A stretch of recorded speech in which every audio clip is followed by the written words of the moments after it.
Nous croyons tous ce que les livres scolaires nous ont appris sur l'univers. Mais que faire lorsque nous sommes confrontés à des questions qui remettent en cause nos croyances les plus fondamentales? Des phénomènes inexpliqués. Une énigme qui défie la raison. Un mystère inattendu. Une seule rencontre avec ces phénomènes inexpliqués et c'est votre vie entière qui bascule. Un face-à-face avec les plus grandes énigmes de tous les temps. Un mystère impénétrable fait irruption dans votre vie et plus rien n'est comme avant. Secrets et mystères du monde.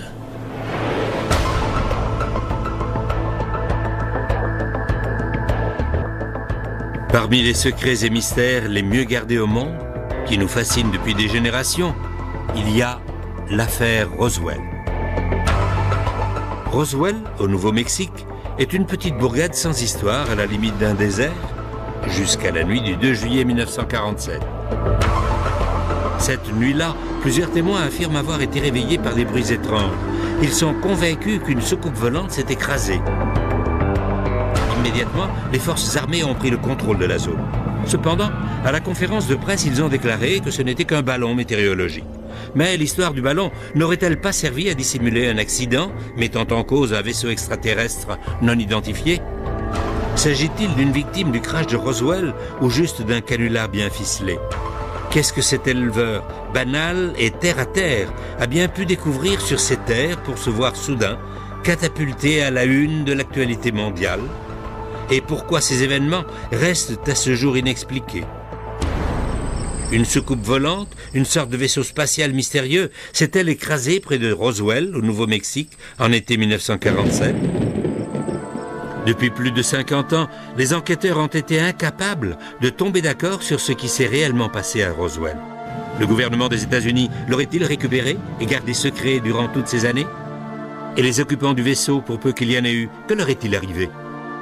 Le gouvernement américain sait-il réellement ce qui est tombé du ciel cette nuit-là? Et même s'ils le savent, vont-ils l'admettre?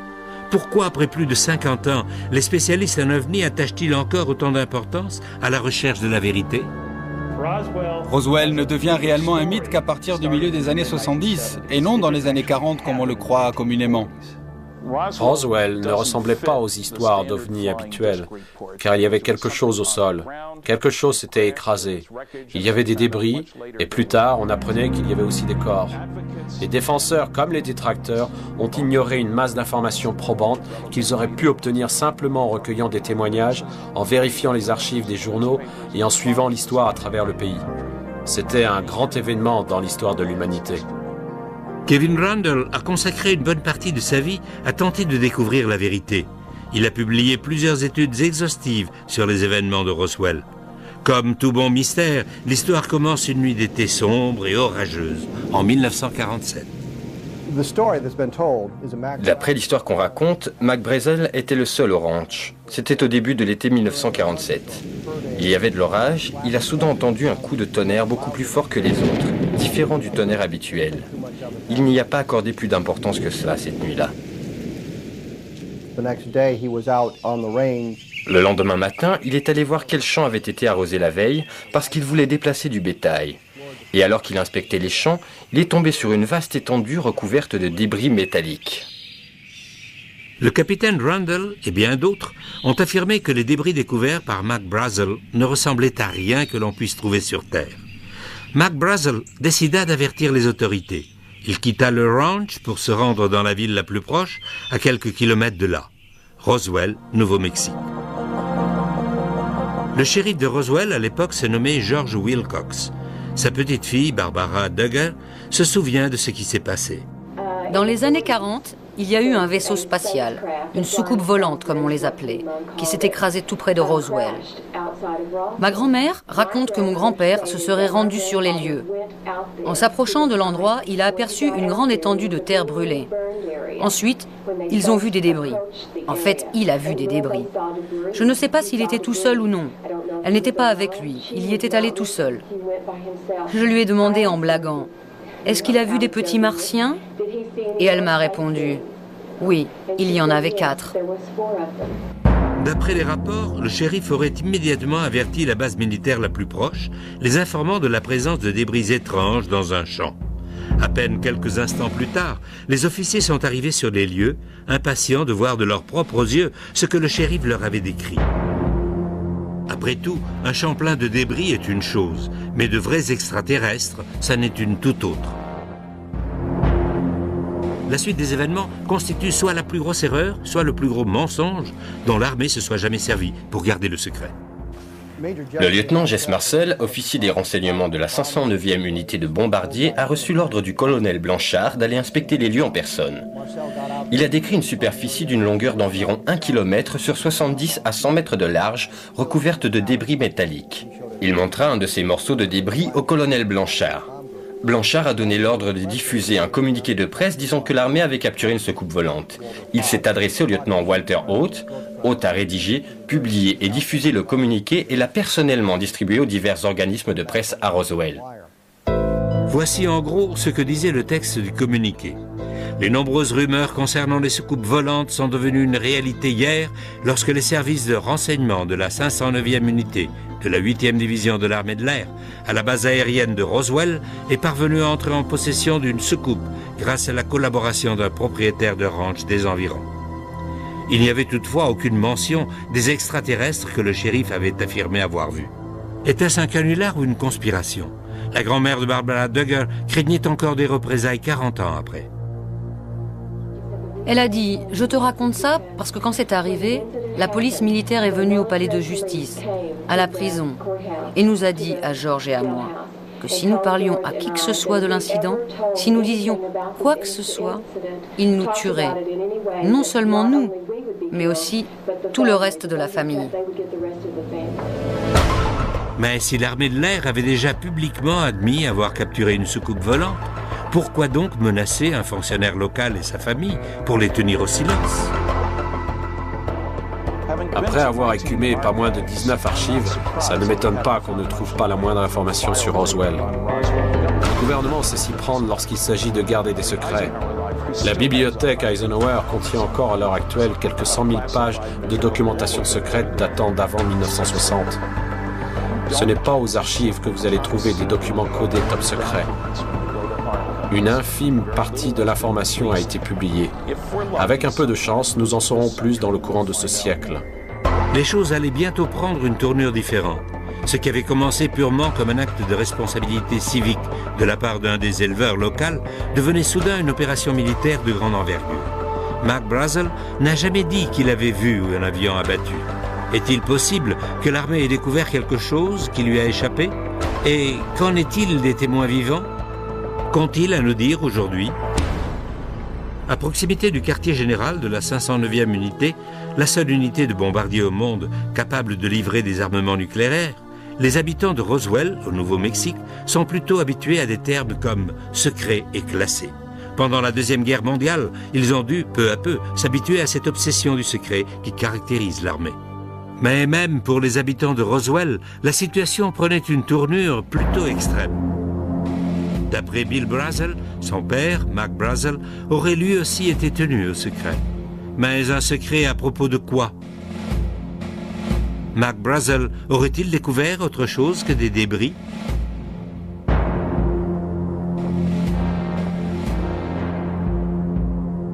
C'est précisément à partir de là que l'affaire Roswell fait place à toute une série de faits mystérieux, qui finissent tôt ou tard par s'entrecroiser. Car si le colonel Blanchard a admis avoir saisi une soucoupe volante plus ou moins intacte, cela voudrait dire que quelque part, il y avait plus que les simples débris auxquels Mac Brazel faisait allusion. D'après les nombreuses sources qui se trouvaient à Roswell à cette époque, l'activité intense qui s'y déroulait a placé cette petite localité du Nouveau-Mexique sous les feux de la rampe. Mais ce qui s'est passé n'a fait qu'augmenter la confusion. 3 heures plus tard, la version officielle changeait déjà. Le général Ramey, commandant de la 8e division à Fort Worth, qui chapeautait la 509e, affirmait à présent que ce n'était rien de plus qu'un ballon météorologique équipé d'un réflecteur de radar d'un modèle assez courant. D'après le général Ramey, le ballon se serait écrasé sur le ranch. C'est ce que le lieutenant Marcel aurait trouvé. Ce dernier aurait réagi de façon excessive en pensant qu'il s'agissait d'une soucoupe volante, alors qu'il ne s'agissait que d'un ballon météorologique équipé d'un réflecteur. Cette photo aurait-elle pu être montée de toutes pièces? Voici ce que l'officier sur la droite, le général Duboz, avait à dire en réaction au communiqué de presse de l'armée, selon lequel l'objet qui s'était écrasé était un ballon météorologique. Nous savions qu'il s'agissait d'une dissimulation. Qui en a eu l'idée, je n'en sais rien. Toujours est-il qu'on s'en est servi pour apaiser la curiosité de la presse. Pourquoi les représentants de l'armée américaine auraient-ils déclaré qu'il s'agissait d'un ballon météorologique alors que leurs officiers supérieurs savaient très bien que ce n'était pas le cas? Les officiers n'étaient pas les seuls à avoir vu les débris dans le bureau du général Ramey. Les enquêteurs de Secrets et Mystères du Monde ont rencontré un photographe civil qui a vu les débris récupérés et les a photographiés. Le 8 juillet 1947, je travaillais en tant que reporter pour le Fort Worth Star-Telegram. J'étais photographe de réserve. Un après-midi, le rédacteur de la rubrique locale m'a demandé de me rendre au bureau du général Ramey. Ils allaient ramener une soucoupe volante de Roswell et il fallait des photos. Ils m'ont dit « Grouille-toi, on n'a pas une seconde à perdre pour l'édition de la côte Est ». Je me suis donc rendu au bureau du général Ramey. Là, on m'a demandé de patienter. Le général devait arriver à tout moment. Cela m'a permis de disposer les débris au sol pour pouvoir prendre les meilleures photos possibles. Je me souviens que ça sentait fort le brûlé et que ça n'avait rien de photogénique. Alors, j'ai, tant bien que mal, essayé de disposer le tout en un ensemble plus ou moins cohérent. Et c'est à ce moment que le général est revenu. Il a tout de suite commencé à examiner le matériel. Sur ces photos, on peut apercevoir plusieurs paquets de matériel encore fermés. Tout n'avait pas encore été déballé. Lorsque le général s'est mis à examiner tout ça, je lui ai demandé « Qu'est-ce que c'est, général ?» Il m'a répondu « J'en ai pas la moindre idée. » Puis il s'est remis à la tâche en examinant chaque détail minutieusement. Quand je l'ai pris en photo, il avait un bout de papier en main qui ne cessait de remuer. On le voit en train de tripoter ce bout de papier dans les différentes photos. Finalement, dans la dernière photo, on le voit lire le message qu'il tenait en main. À partir de ce moment-là, à partir du moment où j'ai quitté les lieux, je suis resté la seule personne, le seul civil, le seul photographe, l'unique représentant des médias à m'être trouvé là. Et depuis lors, ce matériel n'a plus jamais été revu par personne et a été placé en lieu sûr. Vous me demandez pourquoi ce changement radical d'attitude? Je pense que c'est ce message remis au général à son retour dans son bureau qui a provoqué ce changement brusque. Au terme de 2 années de recherche, l'équipe chargée d'analyser les photos de Roswell, le groupe RPIT, a observé plusieurs aspects intéressants en rapport avec le fameux message de Ramey. Premièrement, il fait allusion aux victimes de l'accident acheminées à Fort Worth. Ensuite, le message parle de récupérer la soucoupe de Roswell. Troisièmement, il énumère les dispositions à prendre sur les lieux de l'accident à Roswell. Et enfin, il est question d'expliquer tout cela par la présence d'un ballon météorologique. Il se peut effectivement que McBrazel ait trouvé un ballon, mais le problème est que cela ne concorde pas avec tous les autres témoignages. Et puis, comment expliquer la présence de tous ces débris? L'incident de Roswell et tout ce qui l'entoure est incroyablement compliqué. Et sans une analyse horriblement minutieuse et détaillée comme celle à laquelle je viens de consacrer les 8 dernières années, il est pratiquement impossible de le comprendre. Et après toute cette recherche, je suis plus que jamais convaincu que le soi-disant mystère Roswell a été résolu une fois pour toutes. Ça n'avait absolument rien à voir avec une soucoupe qui se serait écrasée et sa récupération par l'armée. Le mystère aurait-il enfin été résolu? Non, pas exactement. Dans son livre intitulé « Au lendemain de Roswell », publié en 1997, le colonel Philippe Corso présente un point de vue radicalement différent. Corso a travaillé plusieurs années au Pentagone comme conseiller sous l'administration Eisenhower. C'est l'un des témoins les plus influents. Il y a quelque chose là-haut qui vole, et cela dépasse nos compétences technologiques. Nous n'avons rien qui puisse voler à 5 ou 6 000 km/h et déverrouiller une protection radar en si peu de temps. Jesse Marcel Jr., fils de l'officier, le premier à avoir examiné l'épave, a fait d'étonnantes révélations concernant les débris dont il se souvient de son enfance. Le commandant Marcel a ramené une partie du matériel chez lui pour le montrer à sa femme et à son fils. Il a ensuite ramené tout le matériel à la base aérienne de Roswell. Ce qui distinguait et différenciait ces pièces de toutes celles que j'avais pu voir auparavant, c'était une série d'inscriptions sur la structure de l'épave. La poutre en forme de I contenait une sorte d'écriture. Je me souviens avoir pensé que ça ressemblait à des hiéroglyphes, mais ce n'était pas vraiment des hiéroglyphes, mais plutôt des formes et symboles géométriques.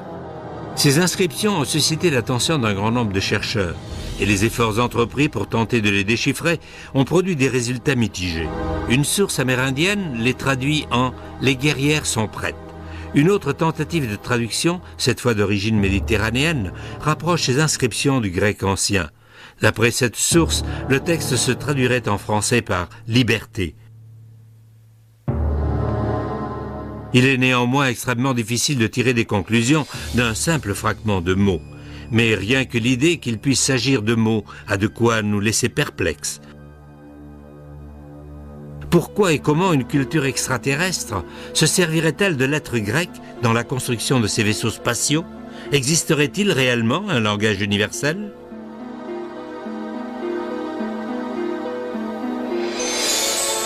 Roswell a été le point de mire dans l'histoire de l'humanité, car c'est dans le sud-est du Nouveau-Mexique qu'on a procédé aux premiers essais nucléaires. On y a testé une bombe, la toute première. C'est ici que nous avons procédé au lancement de fusées allemandes V2 et où nous avions notre meilleur radar. Tout visiteur extraterrestre pouvait facilement se rendre compte que c'est ici que se trouvait toute la technologie à même d'emmener l'homme dans l'espace. Ça valait certainement le détour. Ils ont eu un accident. Et pourtant, l'explication du ballon météo a failli mettre un point final à ce qu'on nomme encore aujourd'hui l'incident Roswell. Qui aurait pu croire qu'on était sur le point de faire des découvertes encore plus sensationnelles? Le récit d'un seul homme allait perpétuer le mythe Roswell. Cet homme, c'était Grady Barnett, un ingénieur civil qui résidait à Roswell à l'époque des faits. Barnett a confié à un ami, Van Maltey, ce qu'il avait vu ce jour-là. Barnett m'a raconté que lorsqu'il revenait d'une de ses inspections sur le terrain, il s'est retrouvé face à une soucoupe volante qui venait de s'écraser et qu'il a vu 4 créatures par terre. 4 extraterrestres et un vaisseau spatial pratiquement intact. Le nombre d'extraterrestres coïncide avec les déclarations faites par le shérif George Wilcox.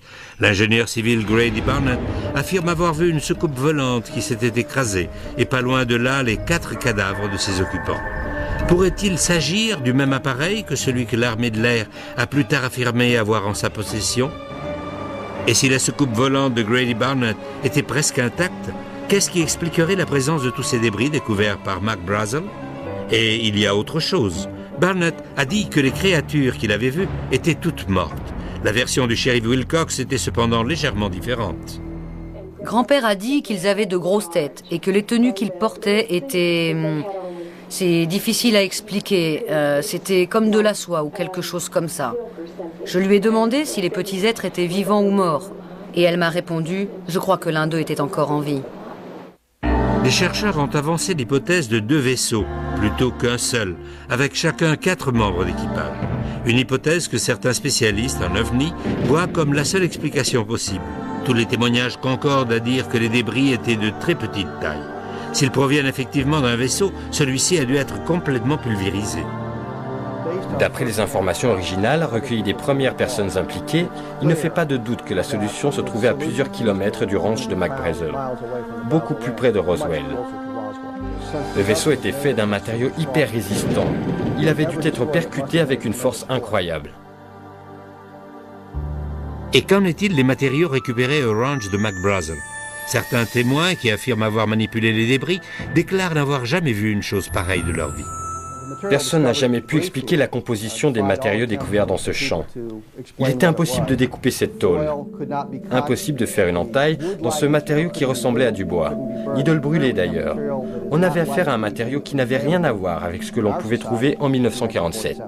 Est-il possible que les morceaux de débris retrouvés au ranch soient des matériaux naturels? Aurait-il par exemple pu provenir d'une météorite? Il est bien entendu qu'une météorite qui pénétrerait l'atmosphère le ferait à très grande vitesse. Et avec la force de résistance de l'atmosphère, elle finirait peu à peu par brûler.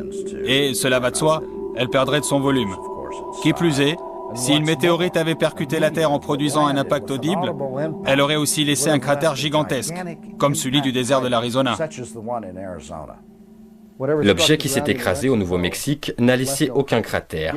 Certes, il y a eu un impact visible, mais cela ressemble davantage à une sorte d'atterrissage forcé plutôt qu'à un objet tombé du ciel en chute libre. Une chose est sûre, quelque chose est tombé du ciel cette nuit-là. L'hypothèse de la météorite semble peu probable, et les spécialistes en ovni ne semblent pas prêts d'accepter le scénario du ballon. Y a-t-il d'autres possibilités? L'armée de l'air a-t-elle donné d'autres explications? Supposons qu'un vaisseau ait effectivement été récupéré il y a plus de 50 ans, a-t-on pour autant découvert quoi que ce soit de la technologie qui l'a amené jusqu'ici? Ce que Max Brazel, le shérif Wilcox, Jesse Marcel et l'armée de l'air des États-Unis tout entière ont découvert cette nuit-là, à proximité de Roswell, a mis cette petite ville sous les feux de l'actualité mondiale. Chose que le gouvernement ne voyait pas d'un très bon œil, car la base aérienne de Roswell abritait à l'époque la seule unité au monde capable de produire des armements nucléaires. Ce qui a incité de nombreuses personnes à penser qu'il aurait pu s'agir de restes d'un avion de reconnaissance top secret. Vers la fin des années 40, l'Union soviétique affichait une curiosité marquée pour les essais atomiques entrepris par les États-Unis, lesquels avaient lieu à tout juste 160 km de Roswell. Un avion espion en quête de tels secrets aurait en toute logique survolé cette partie du pays. L'Union soviétique n'avait rien de la sorte en 1947. En recourant à la liberté d'information, nous avons vérifié les archives pour voir si un avion soviétique avait pénétré notre espace aérien en 1947. Et il n'y a absolument aucune indication d'une quelconque tentative soviétique de pénétrer l'espace aérien des États-Unis au cours de cette période. Les chercheurs spécialisés en ovni ont cependant découvert que l'Union soviétique s'intéressait de près à Roswell. George Knapp, reporter d'investigation, s'est rendu en ex-Union soviétique et a découvert que les Russes s'intéressaient de très près aux événements liés à Roswell en 1947. Et ils sont arrivés à des conclusions surprenantes. Nous avons rencontré un chercheur russe qui travaillait pour un certain Sergueï Korolev, le père de la recherche russe sur les fusées. Et Korolev aurait confié à ce docteur les détails d'une rencontre avec Joseph Staline vers la fin des années 40. Staline s'intéressait beaucoup aux ovnis, et plus particulièrement à Roswell. À cette époque, la fin des années 40, Roswell regorgeait d'espions russes en raison du grand nombre de programmes militaires secrets en cours. Roswell a naturellement éveillé leur curiosité.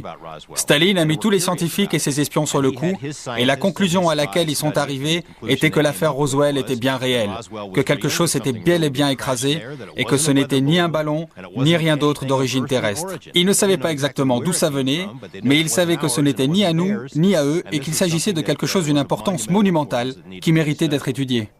Il ne fait pas le moindre doute que les scientifiques et autres intérêts soviétiques ont depuis un certain temps déjà affiché un intérêt marqué pour les soucoupes volantes. Nous ignorons ce qu'il y avait dans ces fameuses boîtes secrètes, tout comme nous ignorons ce que le gouvernement des États-Unis nous cache.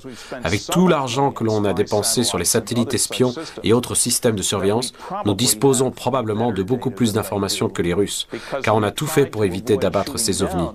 Les Russes, quant à eux, se seraient apparemment efforcés d'en abattre le plus possible afin de les analyser, ce qui, à mon avis, n'a pas dû plaire aux extraterrestres. Ils ont donc mis la main sur un tas d'informations.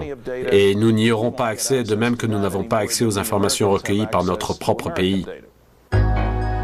Au centre de cette histoire reste donc un homme, celui qui est essentiellement à l'origine de toute l'affaire, Mac Brazel. Mais qu'est-ce que vous fabriquez? Circulez, circulez. Brazel serait en quelque sorte devenu prisonnier des militaires dans son propre ranch. Et la seule explication serait que l'armée craignait qu'il ne divulgue la vérité sur ce qu'il avait vu. Ensuite, un développement inattendu de l'affaire Roswell lui donna une tournure toute nouvelle. Les enquêteurs affirment que Mac Brazel se serait échappé et serait allé tout droit chez des personnes auxquelles il savait qu'il pouvait faire confiance. Je le vois là. Par ici, vite.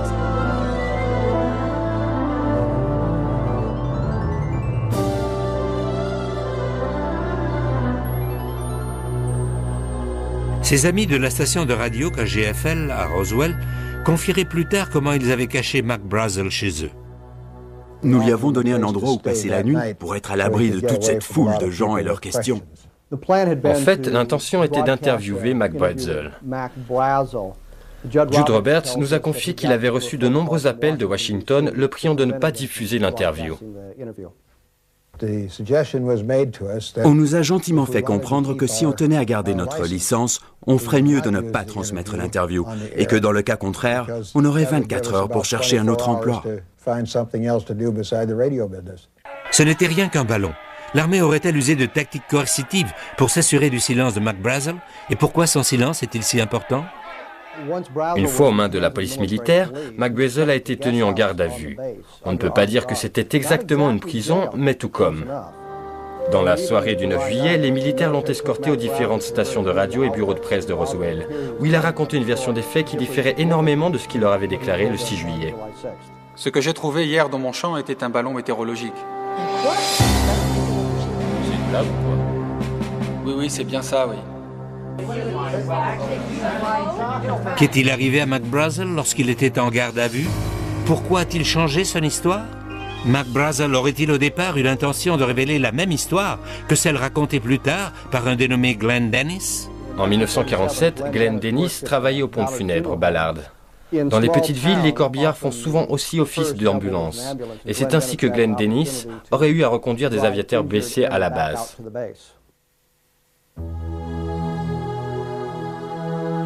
Une fois à l'hôpital, il a accompagné les blessés en salle d'urgence. C'est alors qu'il a vu, en passant à côté des ambulances, que celles-ci contenaient une partie des débris récupérés du champ.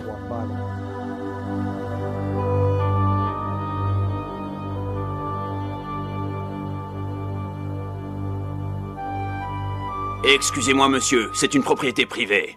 J'ai dit, on dirait qu'il y a eu un accident d'avion. Je vois qu'il y a des débris dans les ambulances. Et c'est probablement là que les problèmes ont commencé pour moi, à ce moment précis. Hé, mais qu'est-ce que vous avez là? Écoutez, je veux juste savoir ce que vous gardez. Un seul mot à qui que ce soit était un homme mort, compris? Glenn avait reçu un avertissement on ne peut plus direct. S'il en parlait à qui que ce soit, s'il en parlait à ses amis, il aurait été éliminé. Mais la relation entre Glenn Dennis et l'affaire Roswell ne s'arrêtait pas là. Il en apprendrait bientôt beaucoup plus de sa petite amie, qui était infirmière à l'hôpital militaire. C'était une jeune sous-lieutenant, une femme profondément religieuse. Elle avait grandi au sein d'une famille catholique au sens strict du terme. Elle s'est dirigée vers une des salles d'examen de l'autre côté du hall. Elle allait chercher des fournitures. Et lorsqu'elle est entrée, il y avait 2 médecins dans la salle. Elle est ressortie et m'a dit « Reste là, on a besoin de toi. » Et ce qu'ils étaient en train d'examiner, elle m'a dit que c'était 3 corps étranges. Et elle m'a dit que 2 d'entre eux étaient fortement mutilés. Ensuite, elle a dit « Je dois retourner à la caserne. » Puis elle a ajouté « Je suis vraiment malade et je dois rentrer à la caserne. » C'était la toute dernière fois que je l'ai vue. J'ai appelé le lendemain, je voulais voir comment elle allait et comment elle se sentait, et ils m'ont répondu qu'elle avait été transférée. Qu'ils ignoraient où, mais qu'en tout cas, elle n'était plus à la base aérienne. Que voulez-vous dire par « elle n'est pas disponible » ? Mademoiselle, s'il vous plaît. Qu'est-il advenu de l'infirmière réquisitionnée lors de cette nuit fatidique de juillet 47? Et chose plus importante, qu'est-ce qu'elle a vu? Existe-t-il la moindre preuve de la découverte de corps? N'y a-t-il personne qui ait vu ce que les médecins ont vu? Et si c'est le cas, oseront-ils se prononcer en dépit des menaces? En juillet 97, des foules venues des 4 coins du monde ont commencé à déferler sur Roswell. La population de la ville a pratiquement doublé du jour au lendemain à l'occasion du 50e anniversaire de ce que certains considèrent encore comme le crash de l'OVNI de Roswell. Il s'avère que juillet 97 était également le moment choisi par l'armée de l'air des États-Unis pour publier un document intitulé « Le rapport Roswell, affaire classée ». L'armée de l'air a beau considérer l'affaire comme classée, mais pour beaucoup de spécialistes en OVNI, ce rapport ne faisait qu'attiser le feu de la controverse. La presse était aux aguets lorsque l'affaire Roswell a été rendue publique. C'était le scoop. L'armée de l'air a donné des instructions pour étouffer l'affaire. Le général Ramey a déclaré qu'il s'agissait d'un ballon météo. Il a donc fallu moins d'un jour pour que l'histoire s'estompe complètement, du moins jusqu'au jour où je m'y suis remis 30 ans plus tard. Lorsque les témoignages ont été rendus publics, il était évident que la version de l'armée ne faisait aucune allusion au fait que des corps auraient été récupérés. Alors ils ont concocté l'histoire des mannequins d'essai qui ont effectivement été lâchés au-dessus du Nouveau-Mexique, mais 6 ans plus tard. Et tous ces mannequins mesuraient 1,80 m de haut et pesaient 85 kg pour simuler les pilotes. Or les rapports affirmaient que les extraterrestres faisaient 1,20 m maximum. On nous prend vraiment pour des imbéciles. Au-delà des oui-dire, existe-t-il la moindre preuve de la présence de créatures à bord du vaisseau? Cette séquence d'images fortement controversée aurait été filmée par un caméraman de l'armée en 1947 au cours de l'autopsie pratiquée sur l'un des extraterrestres. S'agit-il réellement d'un extraterrestre? Ce film a été fortement controversé depuis sa première en 1995. Une infinité de points de vue ont été avancés, mais rien ne corroborait ce que ces images semblaient représenter. Rien jusqu'au jour où cet homme s'est avancé. Philippe Corso, ex-colonel de l'armée de l'air, adjudant du général Trudeau et ancien officier des services de renseignement, un homme paré de toutes les autorisations du Pentagone. Depuis de nombreuses années, les chercheurs s'interrogent sur l'origine de la véritable éclosion technologique qui a vu le jour aux États-Unis vers le milieu du XXe siècle. Appareils ultra-légers de vision nocturne, circuits intégrés, fibres optiques et tous les moyens technologiques nécessaires pour envoyer un homme sur la Lune. Cet essor technologique a-t-il un rapport quelconque avec le crash de Roswell? D'après son ouvrage, Au lendemain de Roswell, Corso aurait été responsable de l'implantation de technologies extraterrestres au sein de l'industrie américaine. Il y avait un tas de câbles. J'ignorais ce que c'était au juste. Ils émettaient des couleurs. Je ne savais même pas s'il s'agissait de câbles. Il y avait une sorte de circuit intégré et un instrument à laser. On pouvait s'en servir pour faire des coupes très précises, un peu comme des entailles laissées par un animal. Et il y avait aussi des fibres optiques. Je ne savais pas à quoi pouvait servir la carte à puce. Les circuits intégrés à l'époque, ça me dépassait un peu. Alors j'ai commencé à en parler autour de moi, je me suis dit « Waouh, ça doit être vraiment important ». Et j'ai donc mis tout ça dans le rapport que j'ai envoyé à Bell Labs. Ayant travaillé de nombreuses années dans l'industrie, dans le cadre de programmes avancés de recherche et de développement top secret, je pense que malgré toute l'information que nous avons pu tirer des soucoupes volantes, cela seul n'explique pas l'énorme essor technologique du XXe siècle. Si vous aviez donné un sous-marin nucléaire à Christophe Colomb, il n'aurait jamais pu le reproduire. Si les extraterrestres ont 1000, 10 000 ou 100 000 ans d'avance sur nous, il ne sera pas facile pour nous de reproduire leur technologie. Les références du colonel Corso étaient tellement impeccables que ce n'est qu'après sa mort que les critiques ont ouvertement remis en cause ce qu'il avait écrit dans son livre. Aussi étonnantes que ces révélations concernant la technologie aient pu paraître, ce sont ses déclarations sur Roswell, 50 ans après les faits, qui ont fait apparaître l'accident, la découverte des corps et les images de l'autopsie sous un jour nouveau. Quand j'ai entendu parler de l'accident de Roswell, j'étais stationné à Fort Riley, au Kansas. J'étais de service cette nuit-là. J'étais chargé de la sécurité de toute la zone, y compris de contrôler les gardes partout où ils allaient. Donc j'ai fait ma tournée, il était environ 2 ou 3 heures du matin, lorsque je me suis rendu dans la zone du service vétérinaire, car on avait des chevaux à Fort Riley à cette époque-là. L'un des sergents que je connaissais était chef de garde. On faisait parfois des parties de bowling ensemble. Et je lui ai dit « Tout va bien, sergent ?» Au QG, on m'avait dit un jour que cette zone était hautement protégée. Il m'a répondu « Oui, venez par là, colonel, j'ai quelque chose à vous montrer. » Il m'a emmené dans la pièce du fond où j'ai vu qu'il y avait 5 caisses. Oui, ça ressemblait à des caisses. J'ai soulevé la bâche pour jeter un coup d'œil.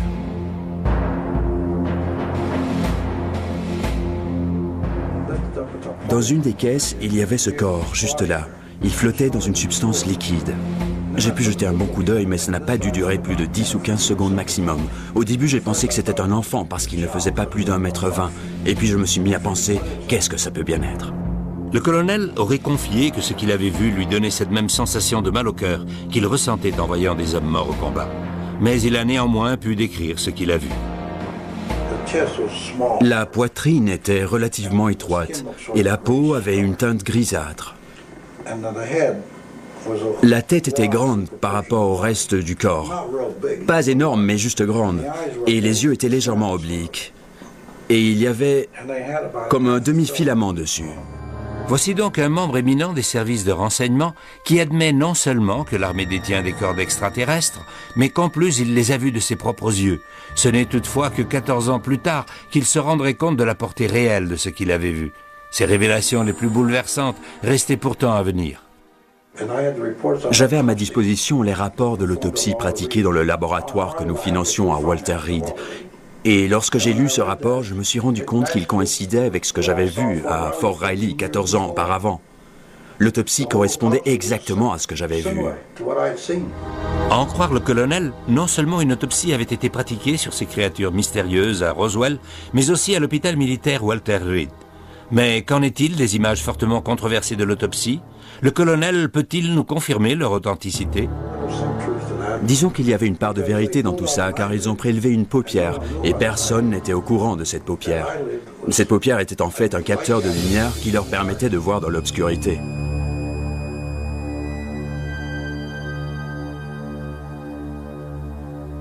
Ils l'ont préservé dans une sorte de récipient, et le cerveau se trouvait là aussi. Et il ressemblait à la description contenue dans les rapports que je détenais. Le colonel Corso nous aurait-il enfin fourni les preuves qu'il nous manquait pour confirmer que ce qui était arrivé était le résultat de l'incident de Roswell? Malgré ce que nous pouvons croire sur Roswell, je pense qu'on est tous d'accord sur un point. Il est important de fournir, dans la mesure du possible, des preuves pour étayer ce que l'on présente comme la vérité. Malheureusement, le livre du colonel Corso, Au lendemain de Roswell, ne fournit pas la moindre preuve. C'est juste un ramassis de fausses déclarations, de mensonges, de fantaisies. Ce n'est ni plus ni moins qu'un canular. Il semblerait que rien concernant Roswell ne puisse échapper aux contestations. Et même s'il avérait qu'on détenait cette fois effectivement la clé du mystère Roswell, cette clé ne ferait malheureusement qu'ouvrir la porte à d'autres inconnus tout aussi troublantes. S'il y avait 2 soucoupes ou une seule qui a éclaté en morceaux, où se trouvent donc tous ces morceaux à présent? Et si des extraterrestres ont effectivement été emmenés des lieux de l'accident, qu'en est-il advenu? Sappho Henderson était mariée à un pilote des forces aériennes stationné à Roswell à l'époque et qui a partagé son secret avec elle. Il m'a dit, je suppose que s'il publie la nouvelle dans les journaux, je peux bien t'en parler. Cela faisait des années que je voulais te le dire. Il a ajouté, je veux que tu lises cet article, parce que c'est une histoire vraie. Et non seulement c'est une histoire vraie, mais c'est moi, le pilote qui a rapatrié l'OVNI accidenté jusqu'à la base de Dayton, dans l'Ohio. Il y avait un homme, Pappy Henderson, un pilote chevronné de la base, qui avait raconté à un collègue, un dentiste avec lequel il partageait sa passion pour les matériaux rares, qu'il avait chez lui un morceau de l'appareil accidenté. Il le lui a montré, mais il l'a repris malheureusement. D'autres personnes qui connaissaient Pappy ont pu voir la pièce en question. S'il a pu tomber sur une pièce de ce genre, il est probable qu'il ne soit pas le seul, et c'est ce que nous cherchons aujourd'hui. Des preuves matérielles de l'existence de formes de vie extraterrestres ont-elles pu être transportées sous haute surveillance à Dayton? L'incident de Roswell constitue-t-il réellement une affaire classée comme le laisse entendre l'armée de l'air? Toute la controverse et les investigations ont-elles débouché sur des conclusions? Nous sommes arrivés à la conclusion que ces créatures, peu importe leur nature exacte, ont été conçues pour voyager dans l'espace. Et progressivement, grâce à toutes nos recherches, nous avons pu établir qu'elles constituaient une partie intégrante de la soucoupe, car la principale inconnue des soucoupes se trouve au niveau du système de guidage. Cette créature était en fait le système de guidage. Elle faisait partie du système. Ceci est censé être le panneau de contrôle du vaisseau extraterrestre. Ces échancrures en forme de mains extraterrestres peuvent-elles être le système de contact à travers lequel les créatures se reliaient au réacteur du vaisseau? Nous en savons assez pour nous rendre à l'évidence. Le gouvernement a absolument tout récupéré. Ils ont placé la zone sous surveillance. Ils ont ramassé l'appareil, ramassé les corps, ils ont tout ramassé. La preuve la plus flagrante est que le vaisseau et les corps ont été entreposés dans le hangar numéro 84 de la base aérienne de Roswell. Les preuves ont ensuite été envoyées aux 4 coins des États-Unis. Nous avons appris, grâce à des sources bien placées, qu'une première autopsie a eu lieu à l'hôpital de la base. L'infirmière dont Glenn Dennis nous a parlé a confié avoir vu 3 corps à l'hôpital. Nous savons donc que ces 3 corps se trouvaient à l'hôpital au même moment. Nous constatons donc qu'il y a un grand nombre de personnes, sans aucun lien apparent, qui racontent plus ou moins la même histoire à partir de points de vue différents. De Mac Brazel dans un champ de débris au commandant Edwin Isley qui se trouvait sur les lieux de l'impact et dont la version des faits concordait parfaitement. S'il s'agissait réellement d'un canular, il n'y aurait pas autant de témoignages concordants. Se peut-il qu'il y ait enfin une fissure dans le mur de silence qui a protégé l'histoire du ballon météorologique depuis toutes ces années? 53 ans plus tard, et avec énormément d'analyses et de vérifications à l'appui, je peux enfin affirmer être convaincu que le matériel, les débris que j'ai photographiés et les 6 photos que j'ai prises montraient les vrais débris. Autrement dit, les débris qu'ils ont ramenés de Roswell n'étaient pas les restes d'un ballon météo, mais bien les vrais débris. Qu'il existe un rapport direct entre les ovnis observés dans les jours précédant les événements de Roswell et l'accident de Roswell, cela ne fait aucun doute. Au cours des 3 jours précédant l'accident, il y a eu 88 apparitions d'ovnis dans 24 États. 10 millions d'Américains auraient vu des ovnis le 4 juillet 1947, le jour de l'accident de Roswell. Les nombreuses apparitions d'ovnis aux 4 coins du monde tiennent au fait que notre planète est visitée par des vaisseaux spatiaux contrôlés par une force extraterrestre hautement intelligente.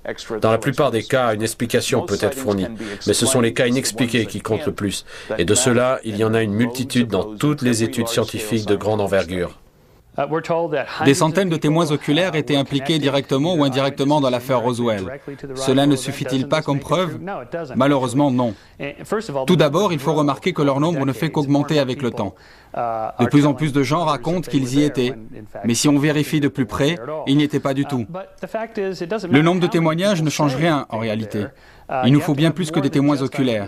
Il nous faut des preuves irréfutables, des preuves matérielles. Et tant que nous n'aurons pas de telles preuves, je resterai sceptique. Le mystère qui entoure les événements de Roswell semble être voué au domaine de l'inexplicable. Et pourtant, l'énigme continue à nous fasciner et à captiver notre imagination de tant de façons nouvelles et fantastiques.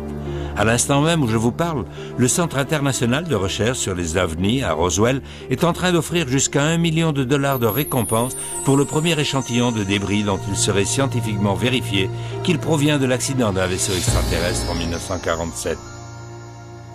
Pour ceux qui affirment avoir été les témoins oculaires de tout ce qui a pu se passer à Roswell, l'événement de juillet 1947 restera inoubliable. Mais tant que personne n'aura remporté la récompense d'1 million de dollars, et tant qu'il n'y aura pas de nouvelles preuves, ce qui est arrivé à Roswell restera un secret et un mystère de notre monde.